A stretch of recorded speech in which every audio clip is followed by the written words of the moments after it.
ആനകളുടെ എണ്ണത്തിൽ ഉണ്ടായ ക്രമാതീതമായ വർധനവിനെ മറികടക്കാൻ അവയെ കൊന്ന് മാംസം ജനങ്ങൾക്ക് വിതരണം ചെയ്യുക. ഇങ്ങനെ ഒരു നടപടി സ്വീകരിച്ചു വരുന്ന രാജ്യമാണ് സിംബാബ്വെ.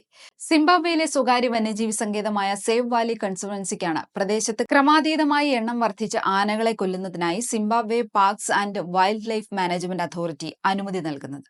നിലവിൽ 800 ആനകളെ മാത്രം ഉൾക്കൊള്ളാൻ കഴിയുന്ന സങ്കേതത്തിൽ 2500-ലധികം ആനകൾ തിങ്ങിപ്പാർക്കുന്നുണ്ട്. സങ്കേതത്തിന് താങ്ങാവുന്നതിലും 3 ഇരട്ടി അധികമാണിതെന്ന് അധികൃതർ വ്യക്തമാക്കുന്നു. ആദ്യഘട്ടത്തിൽ 50 ആനകളെ കൊല്ലാനാണ് പദ്ധതിയിട്ടിരുന്നത്. ഇങ്ങനെ കൊന്നൊടുക്കുന്ന ആനകളുടെ മാംസം തദ്ദേശീയർക്ക് വിതരണം ചെയ്യുകയും ആനക്കൊമ്പ് സുരക്ഷിതമായി സൂക്ഷിക്കുന്നതിന് സിം പാർക്കുകാരെ ഏൽപ്പിക്കുകയുമാണ് പതിവ്. വേട്ടയാടൽ തടയുന്നതിനായി ആനക്കൊമ്പിന്റെ അന്താരാഷ്ട്ര വ്യാപാരം 1989 മുതൽ നിയമവിരുദ്ധമാക്കിയതിനാൽ നിരവധി ആനക്കൊമ്പുകളാണ് സിംബാബ്വെയിൽ കെട്ടിക്കിടക്കുന്നത്. 2024-ലും സിംബാബ്വെയിൽ ആനകളെ കൊന്നിരുന്നു. കടുത്ത വരൾച്ചയെ തുടർന്നുണ്ടായ ഭക്ഷ്യക്ഷാമം കാരണം അന്ന് 200 ആനകളെയാണ് കൊന്നൊടുക്കിയത്.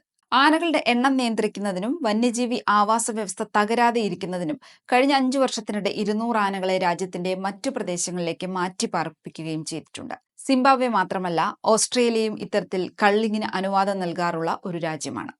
ദേശീയ മൃഗമായ ദശലക്ഷക്കണക്കിന് കങ്കാരുക്കളെയാണ് കൊന്നൊടുക്കാൻ ഓസ്ട്രേലിയൻ സർക്കാർ കഴിഞ്ഞ തവണ അനുമതി നൽകിയത്. കൃഷിക്ക് കങ്കാരുക്കൾ ഭീഷണിയാണെന്നതായിരുന്നു ഇതിന്റെ പ്രധാന കാരണം. കേരളത്തിൽ വന്യജീവി ആക്രമണത്തിൽ കൊല്ലപ്പെട്ട ആളുകളുടെ കണക്ക് ഞെട്ടിപ്പിക്കുന്നതാണ്.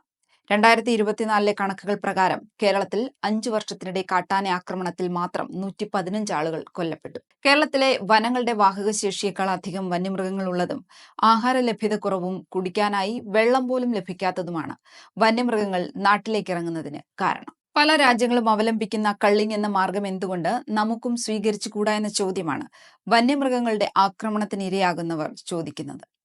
ക്രമാതീതമായ വർധനവ് മനുഷ്യരെ കൂടാതെ മൃഗങ്ങളെയും പ്രതികൂലമായി ബാധിക്കുന്നുണ്ട്. വന്യമൃഗങ്ങൾ എന്നാൽ ആനയും പുലിയും മാത്രമല്ല, കാട്ടുപന്നിയും മാനും ഉൾപ്പെടെ മനുഷ്യർക്ക് ബുദ്ധിമുട്ടുണ്ടാക്കാറുണ്ട്.